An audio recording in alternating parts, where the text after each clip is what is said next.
opening ho sei le ke ma mi min ho kep kahin ribbon cutting chief guest hong hintin chizau zo le chunglanga ito la zo wale flute golang cho chon ho ke man phan kila hintin chizau zo le welcome address and presentation nu pp gangte hong hintin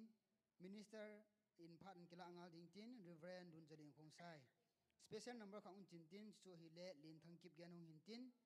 chizau zo le chief guest pule jama ho kip mla 57 ac hingli manipur ama in phat hen la de hintin chizau zo le guest of honor pu mangtin than ho kip special contract dala man phat an kila ki de hintin chizau zo le flute chu chon ho kip apan ai ningai la ki dung hintin sikisai chaila functional president pu kam thang ho kip kkl president general headquarters ama hong hintin chizau zo le board of thanks George Eken sil hong hintin chizau zo le closing prayer pu thong pa ho kip chief of B.Aijalon hong iding hi chu chu tu nia dinga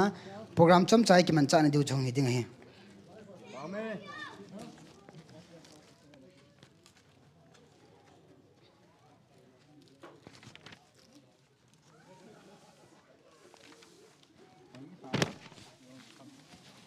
thôi pa hi din là lao vậy mà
ong lun lun le ama spena chi ding ban le chai he ribbon cutting ama in nei ding hi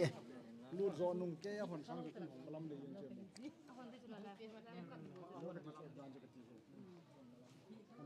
hong khom so so vin lang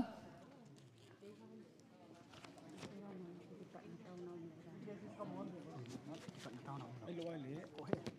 azaga hun le wa mo kyo sunga patin lang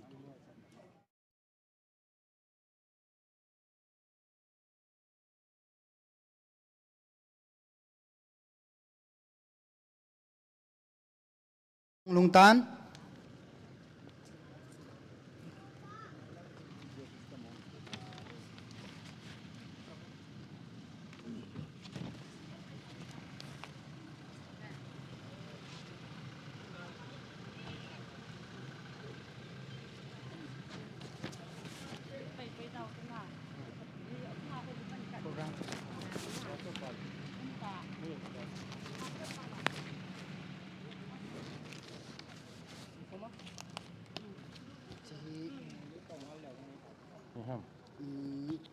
ribbon cutting na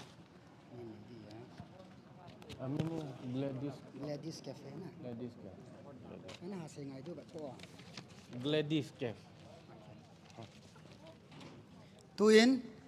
chief guest pa makai na in chung langa chi to ding ke sautin hello check chief guest pa in ribbon cutting a hin nei zo zo le asung langai bo na vai chi khom wa tun la chom cha program chu in pa ding hin te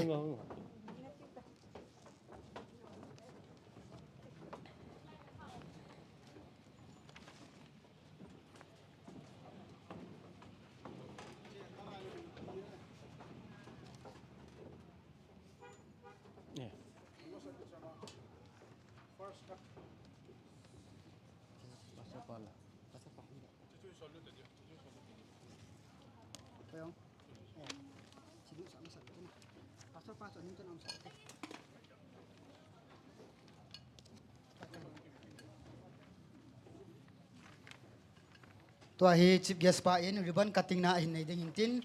hi chi ribbon hi an cut zo zo wale in bi ho zo sin i ko in be ding hinte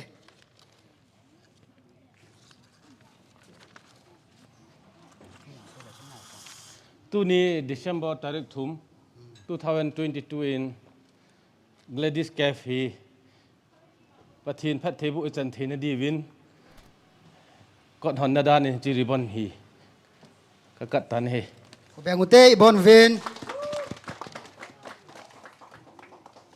tua in tu in e chung langa program te holol hinta i chei thina ding win reverend pa in taw na hin ne le ki paw min te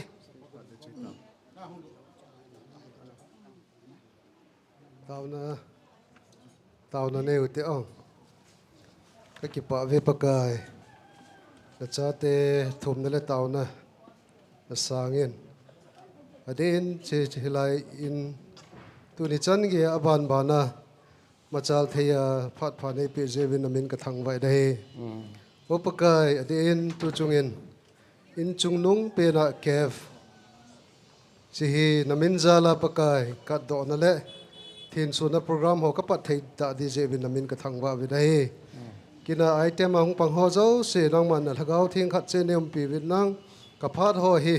pa le thano ma nang ma lo pi na ho ka phon do wa ka chei ka seven nang ma khu thinga ki vop sa en na pan pi na le na tho na ki tho pi na ngai cha en pakai jesu mina na ko ma ka tau a hi amen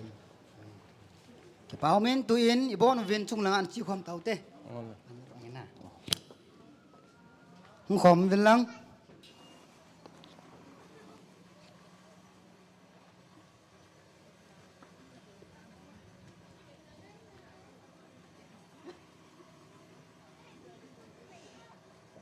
ông khom ho zo si koi ma azau lo lawai bon vai zau kim chi ding vin tip na le he sa nai kenai ve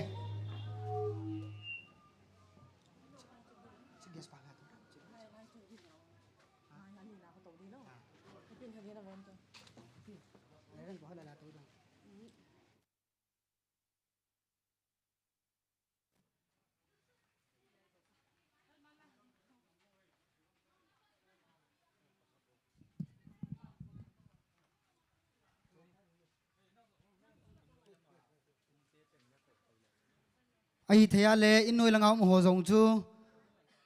staff ho a hi lo nga la le chung langa hung kal to ding in ki he sa ve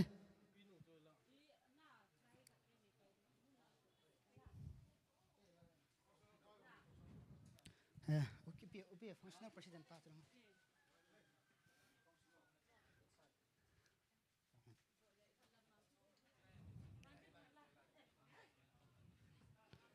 okay tunia dinga guest za ho zo si chu a stage langa hung to hin tin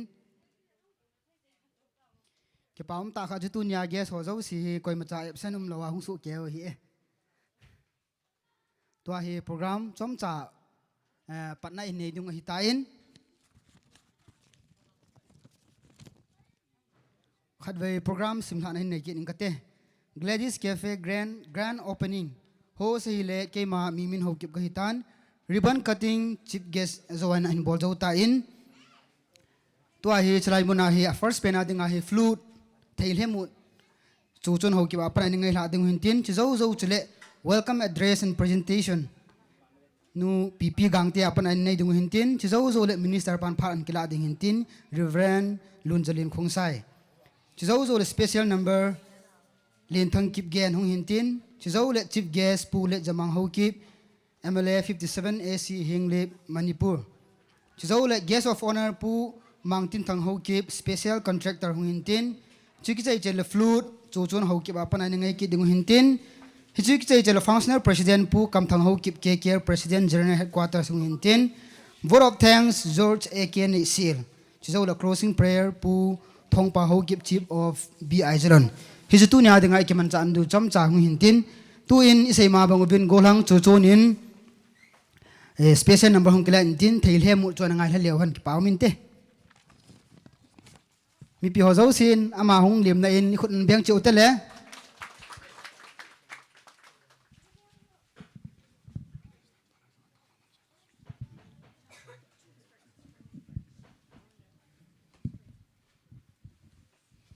Hello.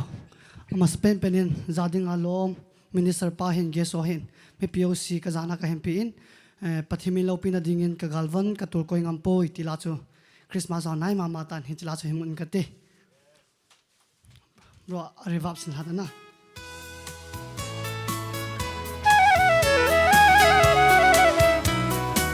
Halate ma bro.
Kipe,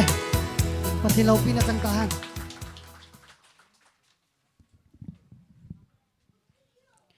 Kipaumin golang cucu napat in flute ngainum ta asui na ngaila tawin. Aba na hi welcome address and presentation. In nei nu pipi gang te apan hong hiting hintin. Amazong athanu mama zingin. Zanla apan acha maya anaki zilizing ita ichanan soja ma ka hepon. Ina la dingo hintin. Cepat celai icebahin memento ho yang pido na hong umintin hici memento cu kin simla lo ding golang pol ho kibin an simla di hintin hica mazang an ready dingin ihe sabin tu in nu pipi gang te phat an petau hite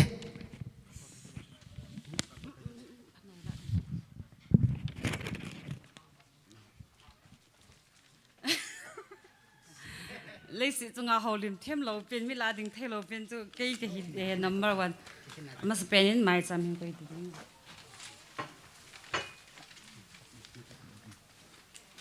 mas ka thip lo wal ja tu zal ha pan hai ka ti ki thi da tu ni di ka gel ka ti ki da ka zi do yong le ka zi do hen ka zi do hen ka sim do lo yong ka henai point tu chen ka thei kham ka ma ka sim lo tho de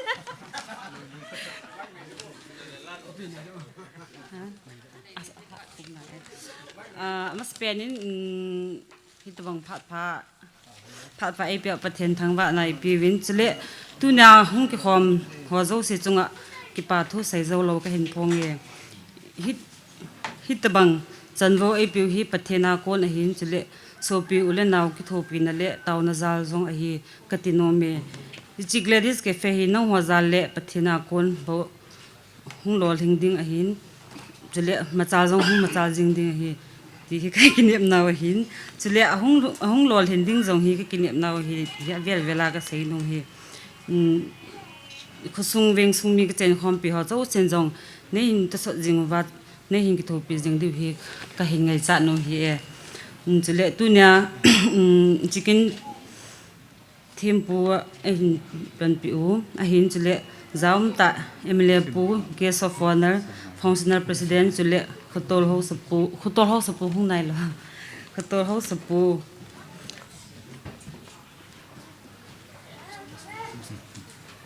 abase in to bon chike chunga ki pa thu ka hin sen phat man tam ta on hen dal ha wa chi ki ho kin ima cha hi zong la ki ho kin gel kho na zala hung zala bin bon cha chungwa ki pa thu ka hin se chule aung ki khomi pi ho zo se zong na chungwa ki pa thu ka hin se ye tu nya hi adi ta hi ka pau hi lo hi e thing sa na se nga cho so na pa na ani ki gong sa program khat na hi chi kin khat na hi chi hin det wa na chu hondi ka tiu le MLA ulen zamangi awan thelo de za amain a hondi ka dei sa bal han ja ka pau zo hin adal ha ma zo hi phat ka gel kho za ma hi ka ki ka kai khat han hin chi ahung ki khomi pi ho zo se inigel khelo de wa jong ka hin ti hi e chule ki pa ta zo ke ten hi ma cha hi jong la ka ko han ho zo se thu following ka se han le ti so ke min ke nyong ka ki pa le han ni no ho zo se chunga yong ka ki pa win chule ke ni hin mi tu na hi tam pi ka ko han lo amun nong hi an yau ja hi ipit ham ka ngai lut han cha bo hi ngai lut ki te miau se chu ki ngai lu nai jong le piti sei li ham igel kho di sat jong ji hin cho cha hi ka select han ti di hin hong ho zo se hi na chung che wa hin ki pa thu hi ka sei zo lo hi e ti ka hin sei no min tu nin ima cha hi zong le ke ho nong neu cha ge so hi thilpi neu cha ka hin nei no win ama spend ta in pastor reverend lunzolen hongsai KBC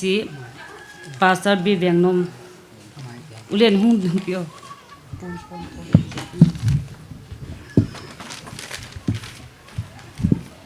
mi pihuan khut benan ni ding hin tin i bo thei pe no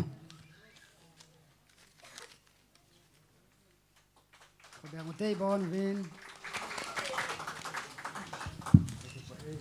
abanin hosupu hung nai lo hung tin abanin chief guest ule zamang kai bang yo chat thi to hi chief guest pa pi do na ding hin go nang polin chi sim do na hin nei tin chule asim chai le in nei nu pi ding aban le Glady'S hung pod do le chingzo kim ama mina hi chi restaurant cafe hi chong a hi ja ama in pi do na hin nei ding ai tu in simla nan nei ute In Simtoin Kate, Glady'S Cafe, memento presented to Bu Let Zamang Hokip, Honorable MLA 57 Hinglip Constituency, Churachandpur, Manipur, for bestowing us with your presence as a chief guest at the inaugural ceremony of Glady'S Cafe, B.Aijalon. We value your time and express our heartfelt gratitude through this memento. Thank you, Glady'S Tingzo Kim, 3rd December 2022. khut benan nei ute ibon ven ki pau men lim hang kap mi lang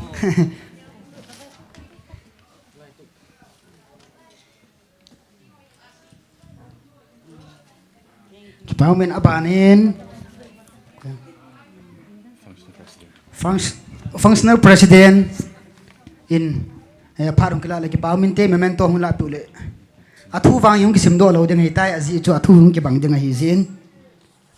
lung si ten functional president pan hung timpi lo ki pamente mi piwang khu beng ute ibon ven okay Kipau men.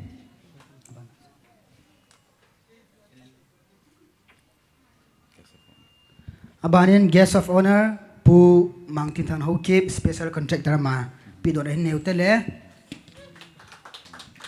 Kubengote.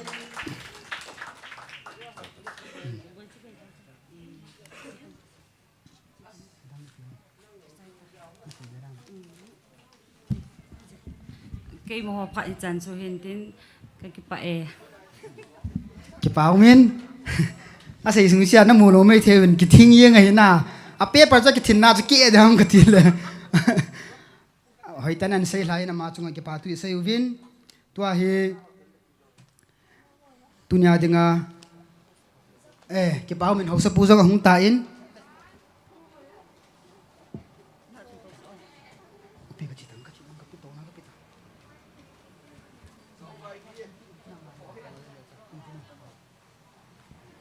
azawin ang hungnai lo zin thilpi an gi po in tua hi pu thong pa ho gi chi o B.Aijalon ama in ji thilpi hi in nei tel ma pan hung kisan le ki paw min te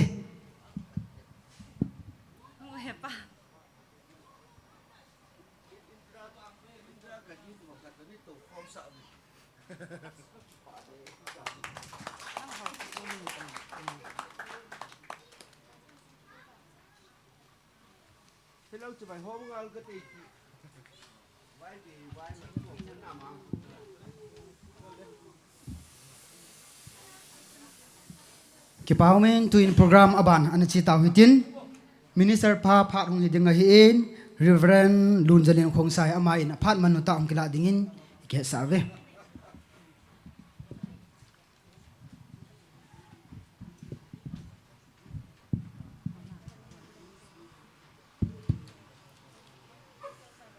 Amasain Zaumta Chief Guest Ahin, Pensioner President, Guest of Order Ahin, Putol House Apu, Chule Sa Lalanga, Angai Lua Hung, Nulapa Ulanao, Loy Lapai Hozo, Sin a Bon Savin, Kazanale, Kangai Luna, Jesu Christa Minin Chibay Kain Bol with the He. Kipau Min to Nicolo Pita, at the inn. Pipile ay nay po tunichan gaya patinin manin alung lut na le alung tima dreams mang tabanga nay zinglon lunggel ngay to ho tunichan gaya ban bana to do le sim do uma tunia tupi ta a hechi Glady'S cafe hi pathin mina hondo na inay theiwa hitabang program inay thei zevin Phat hoy pi ba hat chung nung pathen thangwa na kahin pe na he adin hitabang ho he mi tam tan wang pathen min pana ahon lo mai the hi tunin so pite ne en he cho zo se he pathena kamu he pathen zala ka to do the hi ti lungthim gil ta hin gel hona tunia mi hizat pe Pathen lau pin adi le pathen min pana hitabang kat do na le hon do na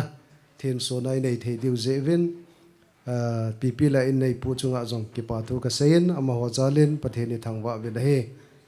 aden tu la in igamo Churachandpur hin asata in akhang tawin hitabang cafe kiti ai lawa le za chom thil tam ta he nidanga video ham ailola film hamai muzio mi hon tuita ta ne the simwa ne ho alimi mu hin tunin e ho in sa in lang e ma gam sung chule town sunga sim do le eta banga enjoyable thei ho hi igela hele pathin phatna pathin mi ngai lu na I chalo hi zen avelin pathin ni thangwa ben hi tunin thil tam ta an sei ta lovin hechi cafe hi in sungmite in nasata angai to wa lungthim gil ta gel wa ki bol hang heti hin koi ta bang adang cha gil ke la ma jong la in sa in lang chula mun chom ma hi jong la hong wa ne thei han nang don thei jong la hichi hitabang mundinga choni gyalo chutunia aphat le anikho pathenin pathehin bo a hichi in he tuni ni kho ki mangcha theidinga pathenin phat phai pe zeven avelin patheni thangwa vena he Bible chang khalani kasim do nomen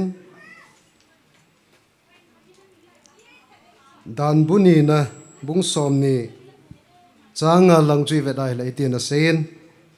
chuteng le vai hom loin zong mi pi za chu thu a sei wa hitia hi a sei diu he mi hem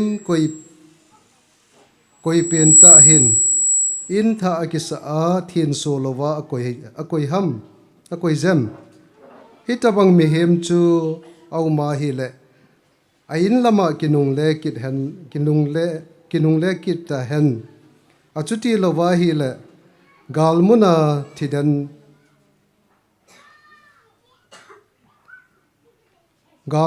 thidena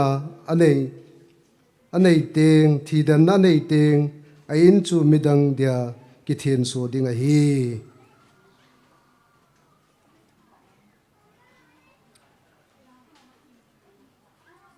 Hebrai bungs thom changli na chun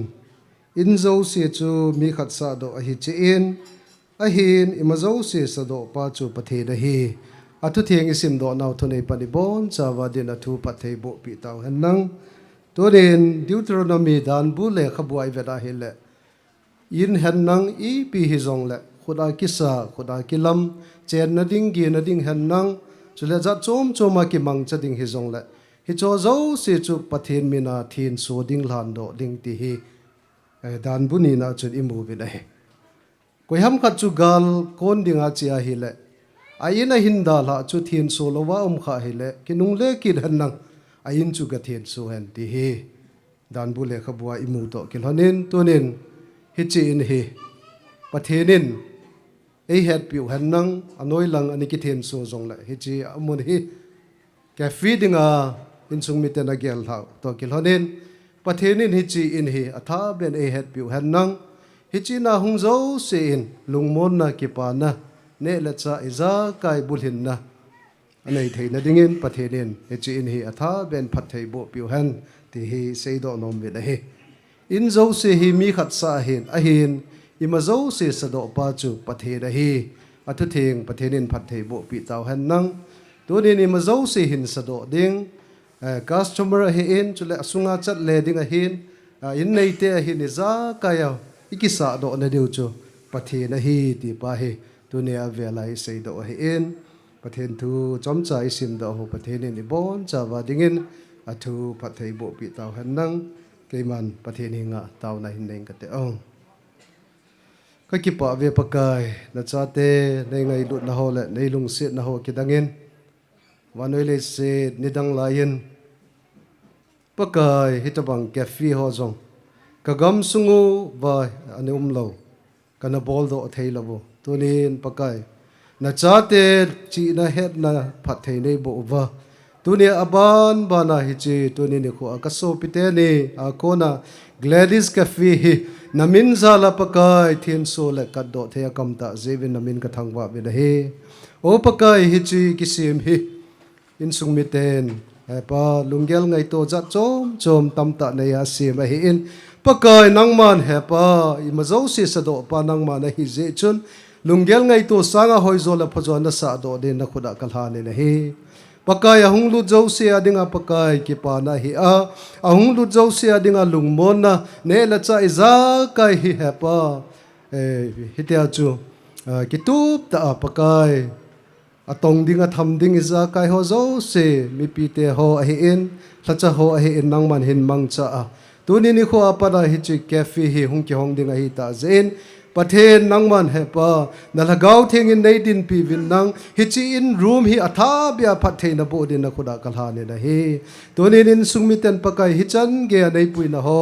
ne he nga ki pa thu sei na le imazo se sa do pa nangma na hi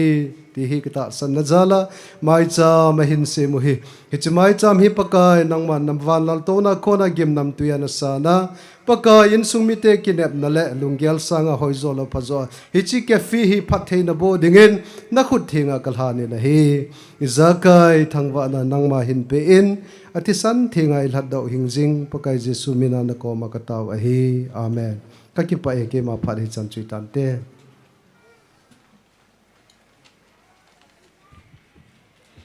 Kipaumin Minister pa patin pathin tu cha holim na chom cha lungmonom ta chui na ngai la tawin ama chunga avelin ki pa tu sevin tu a hi mi pi ho sulip ding le mi pi ho sohal dinga golhang len thang kip gyan la sadinga in ko ding hin tin ama ahung ki pa pinavin khot na beng hui tele tuin len thang kip gyan la sading ko tawte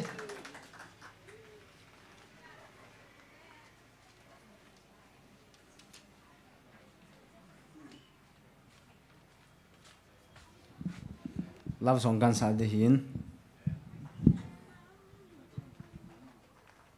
sampai tang na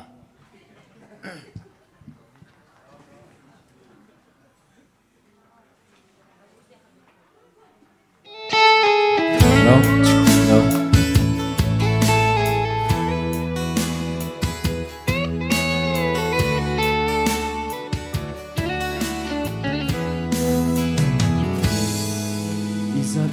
su khil ka ngai dama I chân gây na long ka hoàng hâm cây khát vây neo cha su khil ze a nei su ze la loi ka ko to nei ki to mo sa nang ki pa ding ka dei van ze a chun le zo chung a leng leu a nang dung hol su ka hi twa hoi si tam ka gimpi chen chu ko mu lo mi cho ka bang ka malam pi nang nga kun chim ai hi hung ol ba nan ti ta na ni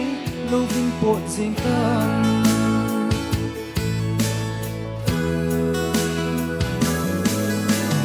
vu phi sing bo na po sa sung gil lam ma do lu pen ngai lu na le I na nam bia kin ka vok pe sing ho dia sim lo a na chop ha sing wa nang le nang be ki ngai lu lu na kan ko ding ki gel do min o lam vai na hi ta twa hoi si tam ka gimpi chang chu ko mu lo mi cho ka bang ka malam pi nang nga kun thim a hi hung ol ba nan ti da la nei lo vin po jing kan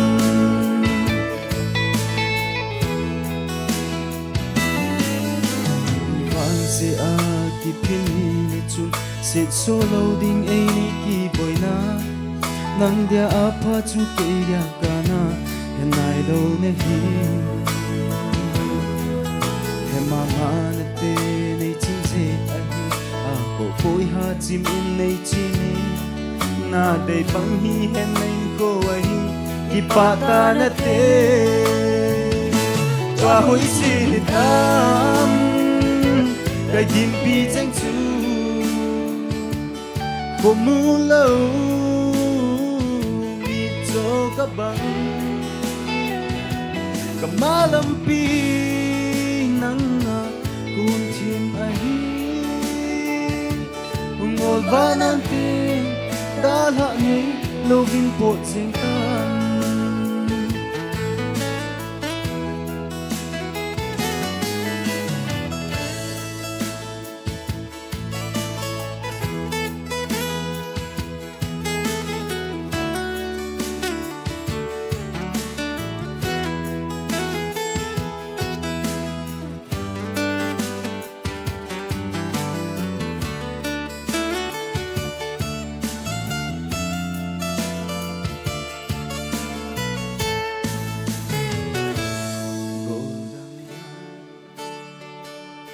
na lung gel cheng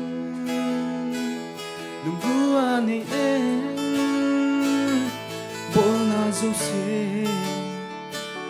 ka tho len ye ye ngai lur khu tu na be ya le bol na wa hoi chi tam cái tim pi cheng chu bo mu lo mi cho ka bang ma lam pi nang nga kun tim a hi ngol va nan pe da la ni lo vin po cheng tan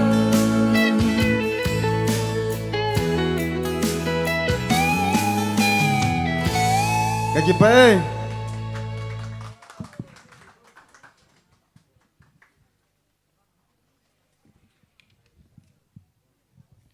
ngày nay sa na vam golang palin thang jong tu nai cha chu chapa mel hoi ta khan ni le la sa thim diu diu jengin ma ba na jong la sa ha bola hin bol ding hin tin program aban khan simla ma sangin tunia koi tabang phat mang nom o male phat kot bang hin hong lo ding a hi in sirai mo na hi na ho zo in ni sa du vin kai ne sa vin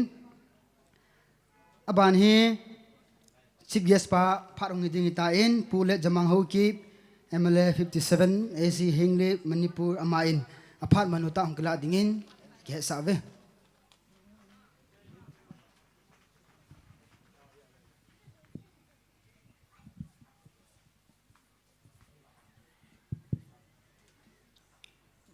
kanulam nu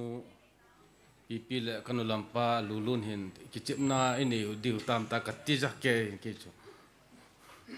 ai wang chun ngai lut tai ko hi chu ka he lulun jong bai pe se a lot ka he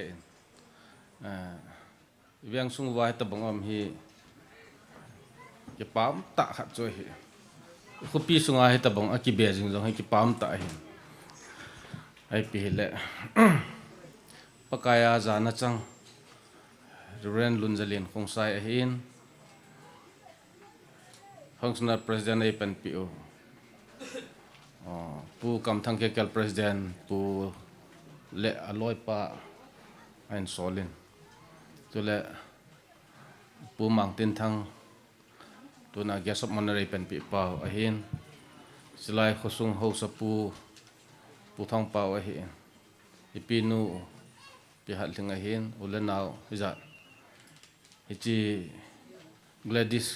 cafe hondo nadinga ngai lut nei ta hong khom mo lo si zana ka hin pe win he pi te nu pa hi creative mo honin Churachandpur khosunga hin hitabang hi akhat ve nai pun mundanga jong eureka ti ta amani hi chilang achampai na longon hi chilang hi lan he athip non pathin phat thei bu achan non he ke papim le jingin tilchun Churachandpur hin fat gems kitepa chun anabolin ka het khelo le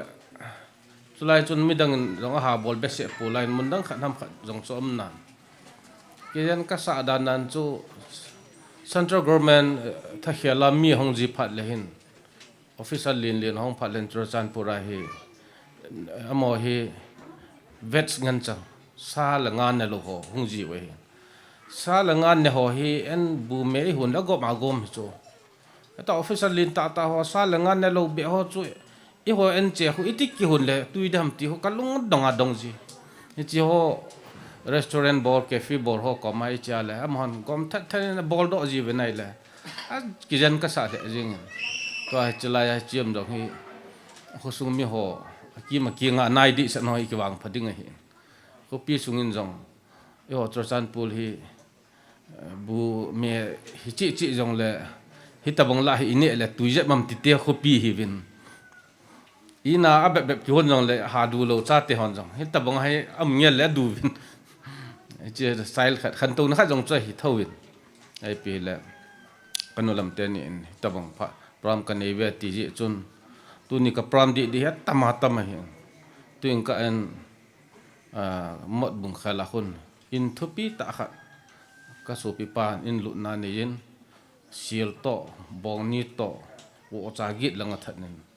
thupi tan prom magungin sun prom baro aki panchat de ji chun jing ka in ka loi nu to suti ki thum ben chi te ta ka ga chi hon lo pi ta na gung vin ichi jeribom langa tamang long no ni lang sai da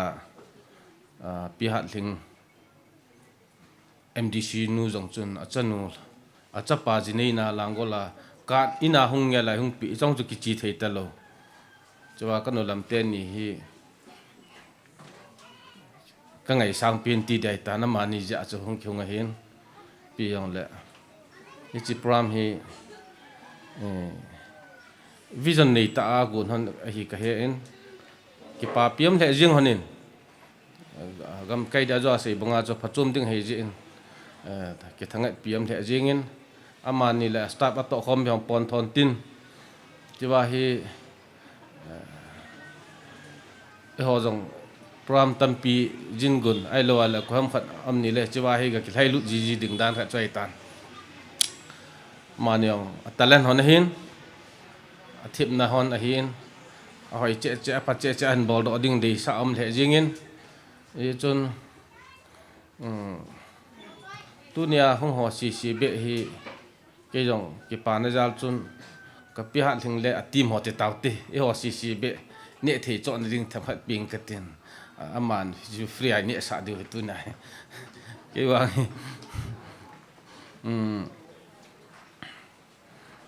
ho sa pudding in jong ki pa pi amin ke ho in jong nai cha hi e chun ma mang in la hi chilai cha hi pi wang he mi ko dan jong he thu ki chim ke in kom cha cha ko vin chinu hin i zo mong dan hin thu ka sei thei pu ti la mu thim ke kit na ai pi le mi gun chu wang chu hon ne ka ke pa pi ken jong pi in lam ka tu ka adam lo na ding in tu na hong hon ne thei ring be thamat ping ka ten o pi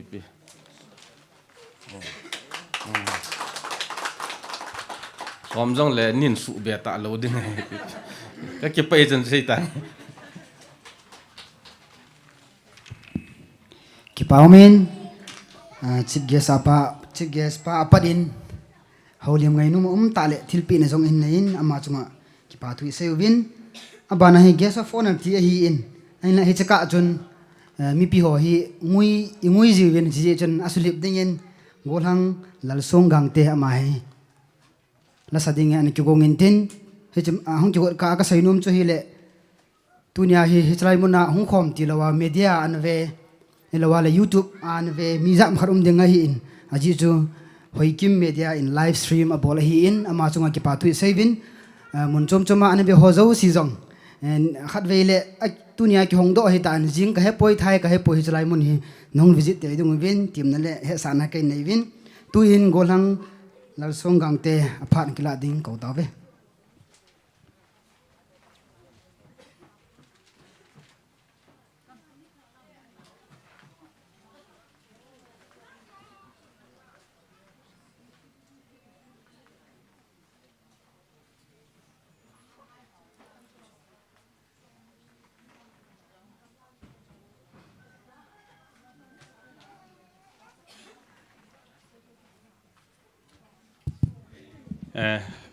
sắc lệ chung cái sao lâu cái ai lệ upin công tu nạc lá khát a present sắc tia cái này cái ngày sáng á này thế lâu in lá khát hung sa đinh cái cái sắc khial na ti về lâu này lệ na ngày thiêm đun con nghe thấy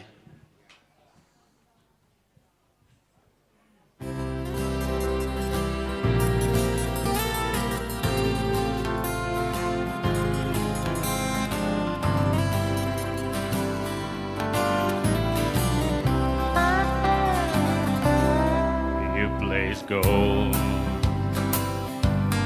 on my finger.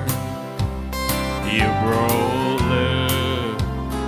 like I've never known. You gave life to our children and to me a reason to go on. You're my bread when I'm hungry. You're my shelter from troubled wind. You're my anchor in life's ocean,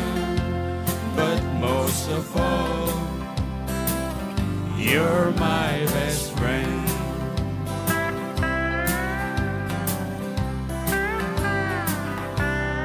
When I need hope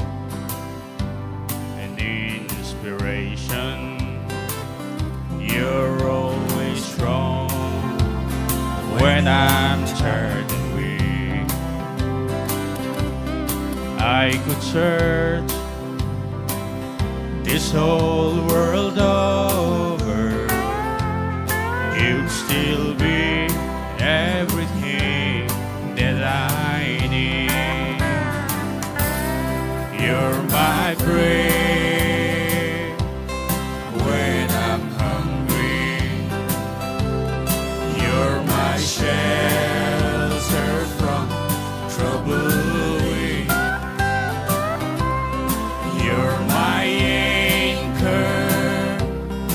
in life's ocean, but most of all, you're my best friend. You're my bread when I'm hungry. You're my shelter from troubled wind. You're my anchor in life's ocean,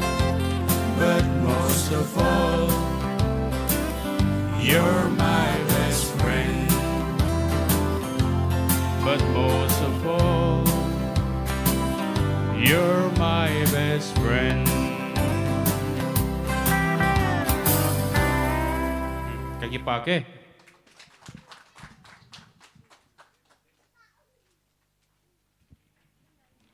Kipaumin golang lalsong gangte zaila ngai ta ni noi la pi zivin na chunga kipatu sevin to in guest of honor pu mangtin than hoke special contractor amain phat manu ta angkla dingin kautave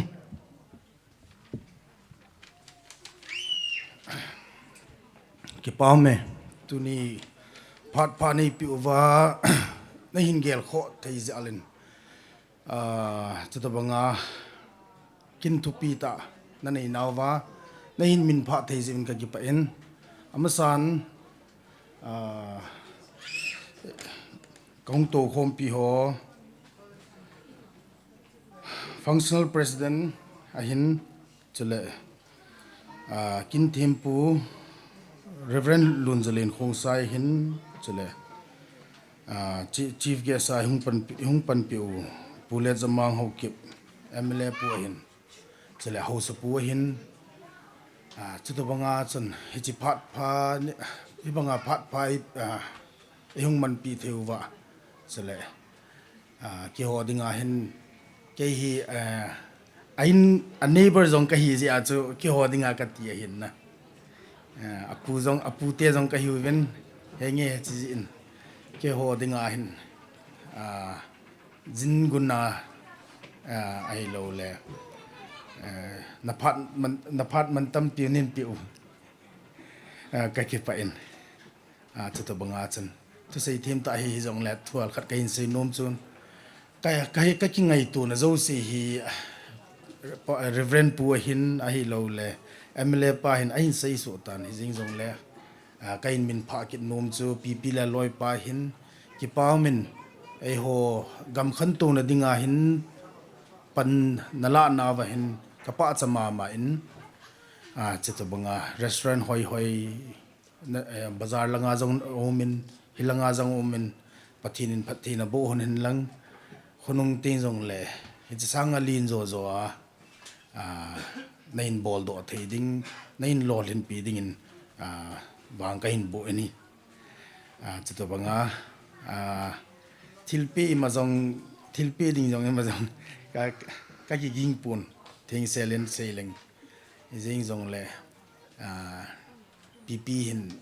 อันนบนบเกี่ยวกับมาเซจิงเทียหิจินอันนบนบพัดเลยอันนบนบหงสีคุ้มยงหงสีคุ้มยงเลยไล่ดไล่จนปันหงละจิงเงียกตีโนเหมือนนะเฮ้จนจุนแต่ก็กี่ไป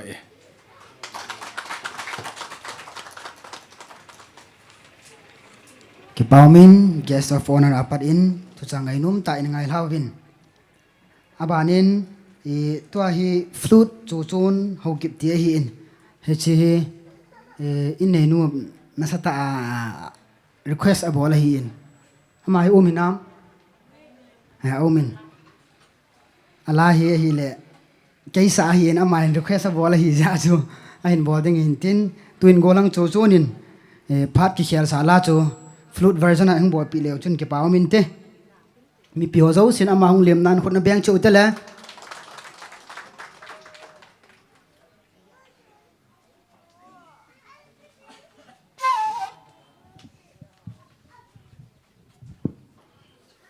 hello pastor ho zong le kho po in ko bp dei sa na zalin phat ki khia sa chu himun ka ti ko mi men zong omin hello thong khat reverb sa so hello hello hello hello hello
mi mi chong ki pa na ka phong e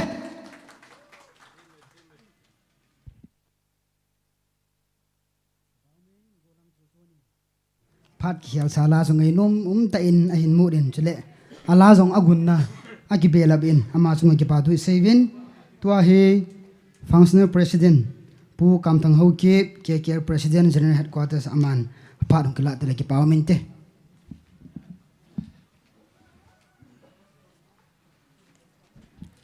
cái hi cảm thăng cho cái hi bùi xuân hôm mang rồi cái hi ama bùi này khăn này chỉ cho nên rồi chun say tăng cái tiếng ama sắp đến tu ni hít bằng phát phải pi bạc phát hiện thằng vậy nằm hành lang cho lệ giam ta cụ tổ hậu sắp pu cho lệ tu na kin team phải pan piu Reverend Lunzalin cho lệ chief guest sai pan piu pu lệ zamang cho lệ aloy nu aban lệ guest bonale ai pan piu pu mang tin thang nó dấu xem mà sắp đến cái giá salam cái hình pi tu nhà hi hiện mà bằng viên kế kéo tê hi ổn phát chu riêng rồi là tâm rồi cái bùi hi diện tu ni hin muốn chung mà cô nói số biểu cú cái hồ gần thì hảo sẵn na tụ tâm biểu gì chun hi chỉ chung trang đình hin alo thì lo viên o cam thằng hi là ngã chỉ đừng phát chun năng năng chỉ tê tê đừng hi tiền in này pi lệ in này puin tu na he lai ngai lu mo hi ukam tang he ti hi nan gel do ngin kan tim no men aji chu ama hung thi jong la a khela hung num tan tan ja chu ke in sol hi ti chu kan se do nom hin tin ama gel da na hi thu chi khana chu mi khanin pi se yam pro ama min chu nga ama ki mulo chu than so nga min ki mutabang he ti kho gel do hin te ka ti en nangai lu mo hne ti chu kan phun do hin tin aban le tu na hi se ding tam pi ka he puin hi jong le chang khat chang ni ka se no min ini za jing sa hi jong le Titanic kung chung chang tu hi ren Dr. Ren khaiza khamen na se na hin kalung tim tong khale khan min ichi hi Atlantic Ocean na April 15 1912 hi jingka lam nidan ni le minute som na hen hi hin a hi na tu tampi azi jong le khat bo se kan se no men adang si mo po na tampi a pi o hin jong le cha chana mo po na tampi la chu khat hi temperature te ding hi mi khat hi ama mo po na hin khat ve hi temperature hi tel ice bag pha ma sanga he a tui pa chu normal hin abana te ki dinga hin athasi ji chun tui ga so ki talwen ate ngai pa chu ate ni chu pa chu result to report ga pin hele khan ho chon o chi normal ina ta chu gel wa hin ichi amma a hi na pa chu ji tampim dol amma chun ichi tham khana chi be chun tui chu ga so hanal ekate ice bag to ga nai ta hoti chu mat do diu hin amman angai pa athasi ji a chu ichi Titanic chu ni hi ni chang chu ji khana Titanic a hi na chu chang chu ji khan hi tu na ka se nom chu lai na tong ho jong na tong ding ho hi nang ji a chu na mit mo le hi chi Glady'S cafe hi min si the hi ji chu na mo pu nau chu ki tu tan bol wa le no ho za la chu min khang to che ding hi ti chu kan kim na nom hin pathi nen hi lai in sung hi tu ma sang ban in phat thei bu han lang khang to jing han ti chu kan se nom hin tin ki ho to na dung zui za hung ke ji in ke jong pi la u kam thang an ke ho to ki thon in tin e cha chu ke awi ne sa pong na ngi ti chu chai na kan se do hin te ke ki pe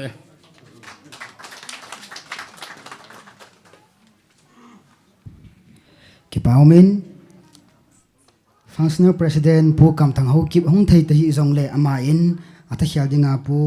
sun kumang ho kip a hin sol zin ama chung ki pa tu sevin aban hi program hi aki chai ta bang a hi ta in hi ki kala chon program a hin thum gangam soccer club GSC te hon pha in thum ben am ho in pharung kila lo ki paumin te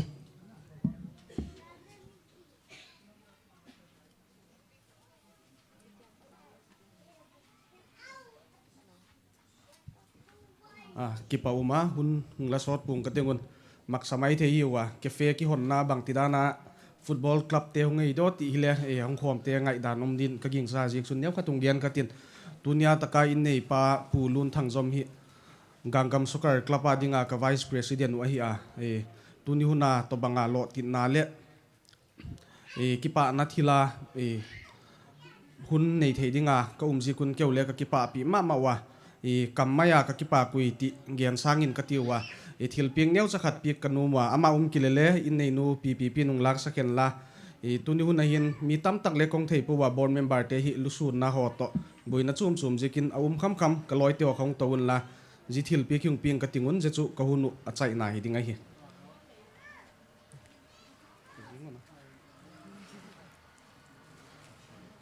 chu bai tu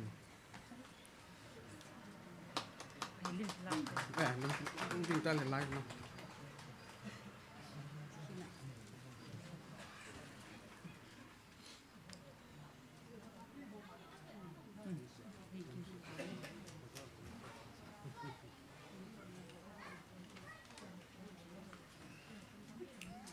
Paumin abanin kapu cookie artist progressive union apat in phat ain tumabin am ho jo anapiau hite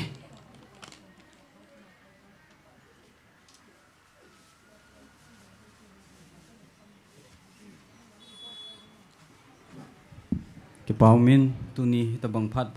hoi musawa ke ho cookie artist progressive union honjong hechlaya OPP le ulunin hitabang cafe lopi ta hin bol na chunga invitation card hin piu dungzuya tunia helai khong kalson hi in bol pi thei hilo la pi thei ma jong kan nei povin hizong le pon kha khain sul sa nong win chu OPP in hung la pi win tin chule president pain chu hung pi win tin kapu member mimina hin len thangum loham len thang jong langa hongin lang lim kilan zone neute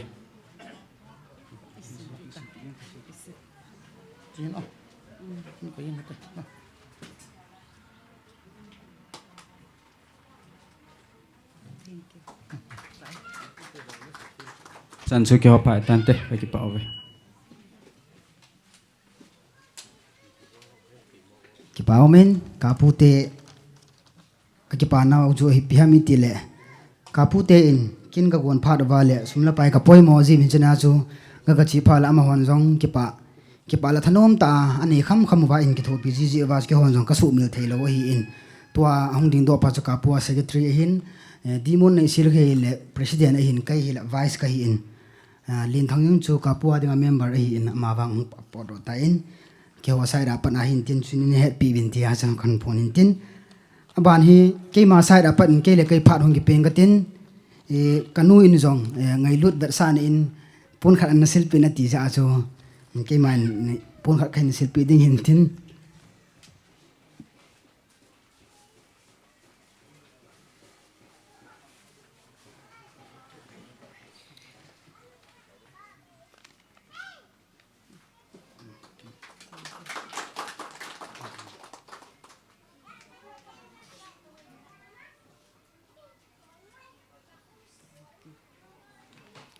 paumin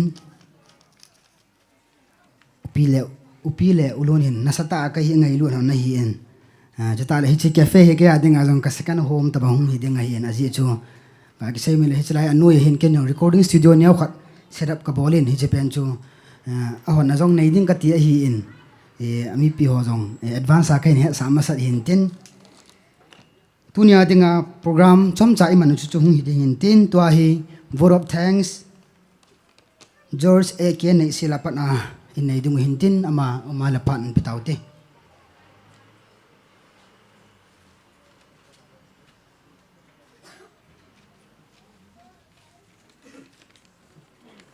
pa kuma tunia hun man tam tak senga taka Glady'S cafe hon na dinga kalhung sung te zo se na bon wa chunga ki pak thu amasan ka hung ge na hi mi mala Minister ai pansak Reverend Lun Zalen Khongsai ahin azole Chief Guest Kolien ai pansak Pulet Zamang Hokip MLA 57 SC Henglep le aloinu chungale kipak thu kagena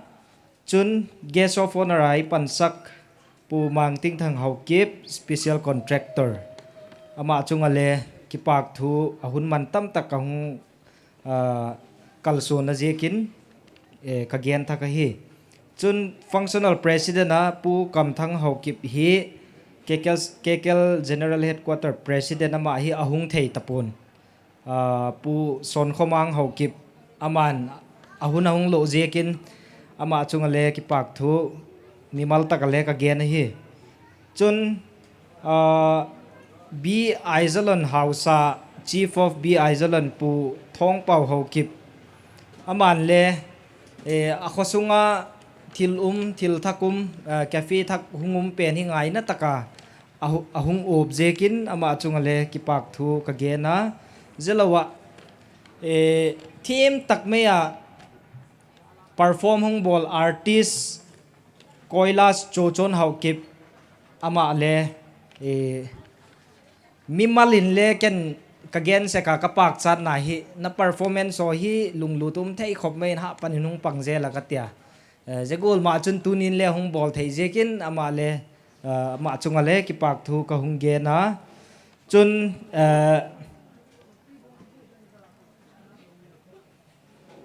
pa len thang kip gen ama le la nal tak takama laka selective dewa tunia hi special occasion dinga perform hung bola athiam ma me ngai no pum ma mi pizo sele ilim che tun ka hya ama le akal hung son na jekin ama chunga le kipak thu ka ge na hi zelo wachun lal song gang te hi ta hen la adang te le mi pi hung ki pun khom ami mala gen se ngei po in sung mi ngen to bang hi wa ji taklama khun phai lama upaw neu loi group to adang dang to tampi mo in noi lama le hun ting yu mo give hitale khut choi hung choi hian la hung choi lo hitale le je tak muna hun man phate hung mang zo se hi ulun te pipi te in sunga hin ahung dit ding hi le hung asuma hung goi ding hi le hung goi zo lo ding hi je hun man phau hi je na chunga chun tua abana closing prayer ei nei sak ding pu thong pau hau kip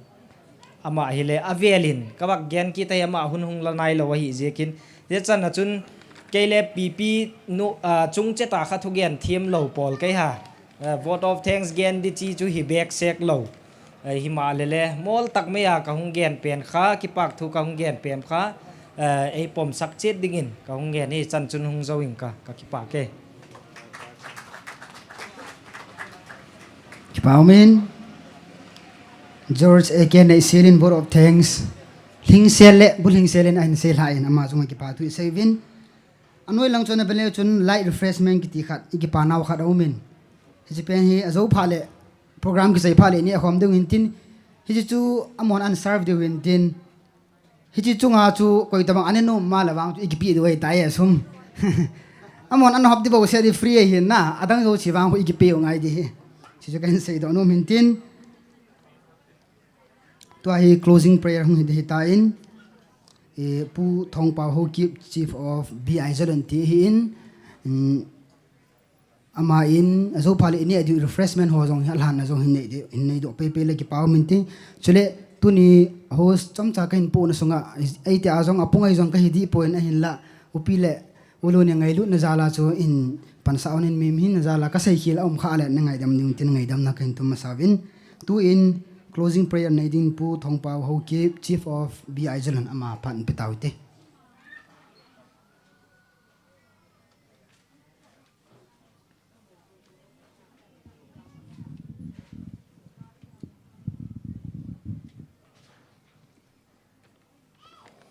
Kipai closing prayer masangi closing wat thamkhat ka koi no me in he thiam wen lang tu ni hi bu si ka ve a chu lo hat ka ne ke hin pi le boy lu nu nga hi ki pathin ne da hu kan gel so ai jong le in tu mai nu ji wen ka hong vai ge jong le no mo na sa lo diu ka kinem son kinin aji chu ai la thu hi tam sei pong ka te ka sei go jangi am de po se le phale closing one ka koi nom khat choi phiam te le hi chi ta bong ne la cha siam na ti tau te tui siam na dinga hi pastor khat lam kai na na ko wa chu tiang le MLA pu le jamang le aloi nu chief guest chutiang le mang cha hi in hung the hi yong le ke president pa hi media chule artist ho jo si na bon chao chunga ka ki pan hai ka koi no be es khutur hi na dolin na mo jo si chunga ka ki pan sang pen village authority in chibai na le ngai lu na sang pen in na bon chawin ka liam ve ti chu kan koi ma set han lang ka ki pain ne ko na ai lo le taw na mang so lo ni ki ti ho jong hi kan na he thowin na jong le chan chu kan ko han lang lol thin na hi pathi na he ti pa hi adang ha hil chin lovin an se utin ai ki pam le jing in mun chum chuma jong restaurant ni ken ni lang na bol utam ka ti le ana bol la wa viang sunga khadan chun du jing bana le hi chi hi viang sunga hin thiang selin hi chi tabong chat dai lo wangin athum nai ta dai wangin invite ki bol na chi far se na chi chun pathian lo pin ka pin anei te ni yo pathian ni pihan lang ne la cha siam na wa ja kaya chatiang le tu ni afang sona kilang ta chu pathian sa thau nu hong lam kai tiang le thili di chu na chan chan ko hoten ka ki pa bi sen tao ding hi yong lang closing word ti chu ka koi no men in nei tia chunga ni thi ni sa di ji yong ki pa thu kan sei ma sei ala bon chawin pathian ni gyal do de ke bu se ve pen jong lang na o gyang hong pang kat o pathian gyal do te hingjing ki khial lo ai ti a ki ho jo si sanga pa na pathian tu ni chen ge ya in kho kho jong pathian chutiang abana ai puina law di jong pathian nang ma ji na ko ma ki pa thu ka se wen che ta bang phan ho hi veang sung ko sunga nang ma dop sang ne le ne da ta tui ho loi ne theina ding chutiang le ta sa dinga apoi mo chi san jung za ma dinga poi mo ho jo si ne la cha akon hi chun pakai hi chi Glady'S restaurant hi chi cafe pakai nang man pi ding na kyang bola ka taw ne he mi hing taw wangin mi hinga dingin akcham kim poi ahin la ija kai he su okay nang ma nam je na kom ki pa thu ka saivin nang ma nei pui jing ding win hi chi Glady'S cafe jong hi chi cafe jong hi nang man pakai achat le ding ho anei tu mo po ding ho loi hi han lang chule hiwa hung ding nunga go lang alina pa na anewa pa na alin pian chana nang man viang digin helaya hung lu jo si jong hi pakai nang man pi digin phat thei bo digin na kyang bula ka taw bi on he tu ni kani khom ding ho hian lang ka program ho dai chai chai thei ta ji wen na kom ki pa tu ka sei wen ija kai nang ma khona pe do in nang ma pi na lagaw ti pi na ngai cha in ti ho jo si chu ka pa kai yesu min thum ne he amen cái tàu nó mang ta đi tàu nó đi các thầy quân thì đi lại bảo là tin là đây bảo là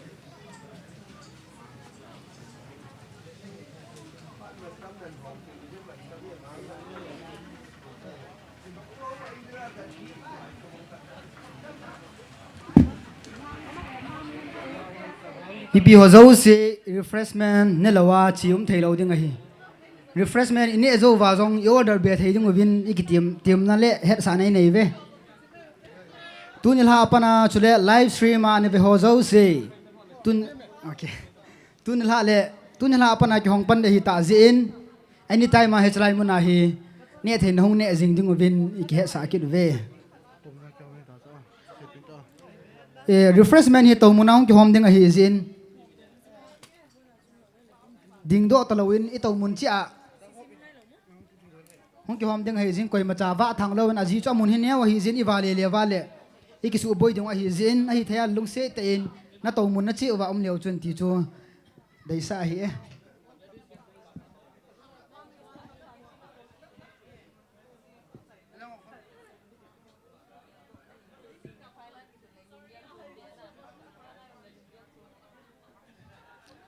Glady'S Cafe te chunga ki patu se zo lo ipong min pizina mitile